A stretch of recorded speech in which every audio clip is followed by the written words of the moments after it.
Imagine a war where no bullets are fired, yet the winner could control the future of humanity. This is the global AI war. Around the world, governments and tech giants are pouring hundreds of billions of dollars into artificial intelligence. The United States is racing ahead with companies like OpenAI, Google, Microsoft, and Meta. Meanwhile, China is investing heavily in homegrown AI systems, determined to reduce its dependence on Western technology. But this isn't just about smarter chatbots. AI is becoming the engine behind military strategy, cybersecurity, healthcare, scientific research, and even economic power.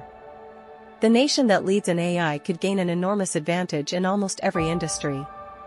At the center of this race are advanced computer chips. These tiny processors are now one of the world's most valuable resources. Countries are fighting for access to cutting-edge semiconductors because without them, even the most advanced AI models can't be trained. By 2013, the city owed more than $18 billion. It could no longer pay its bills, maintain basic services, or even keep many streetlights on. Detroit officially became the largest city in U.S. history to file for bankruptcy. But that wasn't the end of the story. After bankruptcy, Detroit began rebuilding. Old factories were transformed into new businesses, abandoned buildings were renovated, and investments slowly returned.